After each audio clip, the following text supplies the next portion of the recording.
About 2 months ago, I was cleaning my keyboard and I didn't quite have the right tools for the job and I ended up breaking the spacebar. Now, I was really a big fan of my old keyboard and I've talked about it here on the channel before, but I figured this time around what I probably ought to do is do a little bit of research and maybe see if I could find something that would fit my use case better than the previous one. So there were a few requirements that I felt were absolutely necessary for features that would be included in a keyboard that I would want. I wanted it to be low profile, but not too low profile like a default Mac keyboard. I wanted it to be smaller than my previous keyboard, which was a really great keyboard, but took up too much room on my desk. It needed to have a number pad and it needed to be wireless with Bluetooth.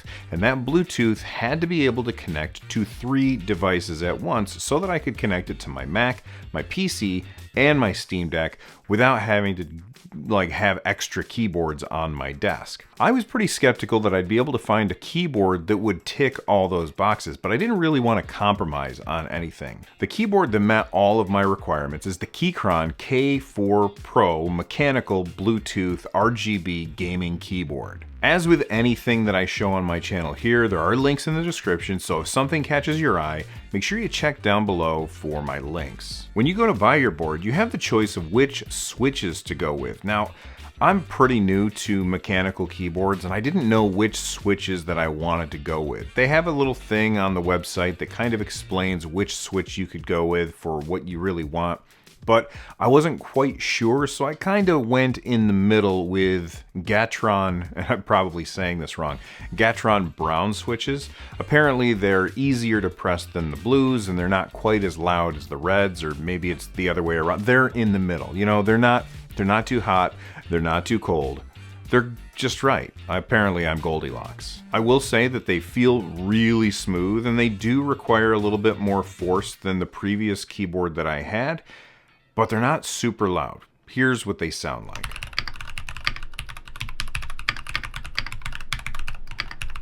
Let's move on to how the keyboard looks. I know it doesn't really matter. If you know what you're doing, you're not going to look at it anyway, but this thing sits on my desk and I wanted my desk to look nice, so it was an important factor to me.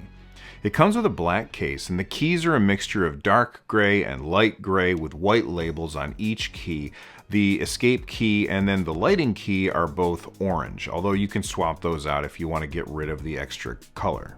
The font on the label is white and non-transparent, so it doesn't allow the RGB to come through the letters themselves, but they do still look great. The keyboard measures a bit over 15 inches by about 5.5, and it's low profile at less than 2 inches tall. There's definitely lower profile keyboards out there, but most of the time I'm typing on my iPad keyboard, which is stupidly thin.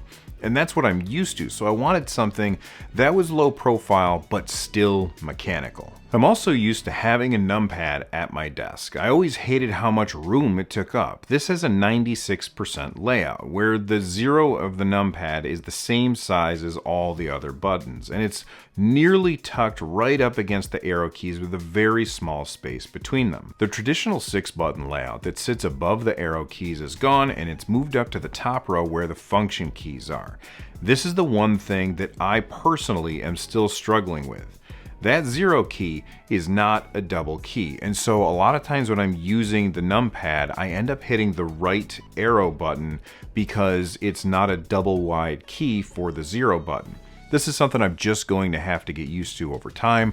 I suppose I could learn how to type numbers using the top row instead of the numpad, but I just can't be bothered to do that, and I have way too much muscle memory the other way. So this is definitely a compromise that frustrates me from time to time, but I do think that I'll eventually get used to that smaller 0 key. One thing I really like about this keyboard is how heavy it is. Originally, I bought the Keychron K4, which is made out of aluminum, and then I ended up liking it so much that I contacted Keychron and I said, hey, do you guys want to work together on this? And they said, sure, let me send you the Pro instead so I could compare the two.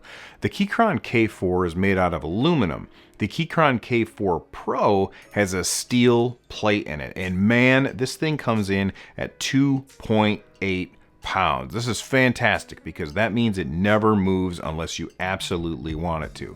It's so heavy because it's got that steel plate, it's made out of that and aluminum, and it has a 4,000 milliamp hour battery, but we'll talk about charging later on.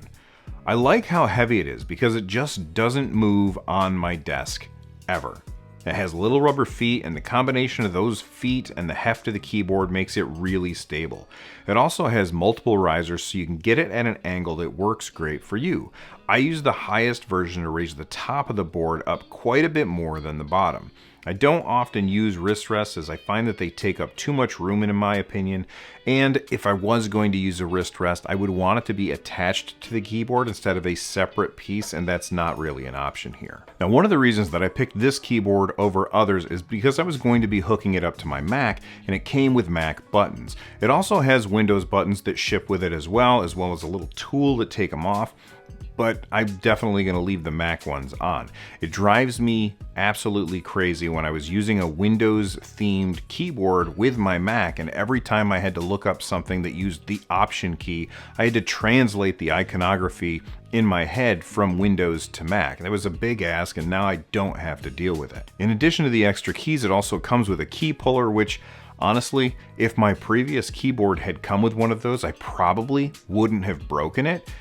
So I guess I'm glad that my previous keyboard didn't come with that because I was able to break my keyboard and then get such an awesome replacement. This included tool makes it really easy to keep your keyboard clean. You simply remove the keys, use some compressed air or a vacuum cleaner to clean out the dust that's in there, and then put them back on. Speaking of the keys, this thing is an absolute joy to type on. I especially like the slightly rounded keycaps. They remind me of the old school keycaps from back in the day, like when I was a kid and learning how to type for the first time. I loved the look of those old keyboards, but these feel awesome. Let's talk about the RGB. Can it even be considered a gaming keyboard if it doesn't have RGB?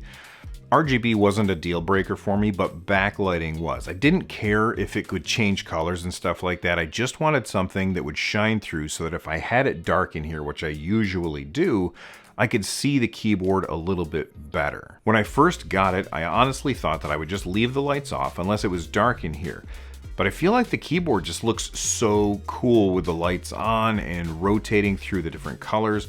I would rather charge it more often than leave the lights off. The lights are south facing, which means you can see them pretty well from the seated position, with the exception of the function row. I don't really notice those lights as much as the other keys unless I lean forward a bit, but I can see them. The RGB has tons of options. You can have the keys lit up until you press them, or you can have them dark until you press them. You can have it cycle through a bunch of colors in different directions where the rainbow is either spinning around or moving vertically or moving side to side, or you can just have it have random patterns show up on your keyboard. It's really cool looking, and I tend to cycle through all the different options quite often because it's just one button push away with that top right button. All right, let's talk about the battery life. Like I said before, it has a 4,000 milliamp hour battery, and according to Keychron, the K4 can last 240 hours of typing with the backlight off. I can't verify that because I always have the backlight on, which does have an impact on the battery life for this keyboard. You'll definitely get more life out of it if you leave the RGB off, but it looks so cool I just can't imagine myself turning it off and leaving it off. Now the keyboard does have a feature where if you don't touch it for a while, it goes into like a standby mode so that it sips the battery life and turns off your lights and everything, which is great. There is a drawback to this. The drawback is that when you sit down, you have to hit a button and then wait a second for it to reconnect to your computer. If you're not as patient as me, then this might be a feature that you want to turn off. Or if you're going to plug in your keyboard more often than I do, then also a feature that you may want to turn off. I find that the keyboard will last me about a week with the backlight on. It's not nearly as long as my last keyboard, but my last keyboard didn't give me a light show. But we live in a world of trade-offs. My last keyboard would last for months without me having to put new batteries on. This one gives me a light show. I'll take the light show. What I really should do is just make it part of my routine, pick a day of the week and always charge it on that day. We'll figure out that somewhere down the line. Let's talk about how do you know what the battery is. Well, if you push function B, all the lights on the keyboard shut off and just a row turn back on. And the length of how many buttons are lit up tells you how much battery life you have left. It's also color coded. If it's green, you're good. You don't have to worry about it. If it's blue, you may have to charge it soon. If it's red, get charging, and that's pretty simple. When it comes up red and I need to charge it, I simply grab the included braided cord from behind my little miniature Pac-Man arcade cabinet and plug it into my Mac, and then I flip the switch over from Bluetooth mode to corded mode while it charges. Speaking of switches, on the back you have two switches. One of them gives you the option between Windows mode and Mac mode, and the other switches between corded use or Bluetooth modes. One of the features that was absolutely 100% a requirement more than anything else was that it was a wireless keyboard that could connect to multiple devices at the same time. The reason this is so important to me is because I have a Windows machine, I have a Mac machine, and I have a Steam Deck. And I wanted to be able to connect to all of those things without having multiple keyboards on my desk. I was already trying to fight the footprint of one big keyboard that could connect to three things. I did not want to go from one giant keyboard to two smaller keyboards in order to connect to the different devices that I had. Well, luckily, this one works great. If you want to pair it with a device, all you do is press function in either a 1, a 2, or a 3. It will pair with that item, and then when you want to use it with that particular device, you just press function and the number, and it switches over, connects, and you are off and ready to start typing. I keep my Windows PC on 1, my Steam Deck is on 2, and my Mac is on 3. And I also have on my desk the Logitech MX Master 3, which also can connect to 3 devices at once. And I keep the Windows PC on 1, the Steam Deck on 2, and the Mac on 3. This allows me to go into desktop mode of Steam Deck really quickly, be able to throw in some terminal commands or easily move some files around, like put some ROMs in a certain folder, and then get back into gaming mode really quickly without having to find a different device to connect to my Steam Deck. So what do you guys think of the Keychron K4 Pro keyboard? Let me know in the comment section down below.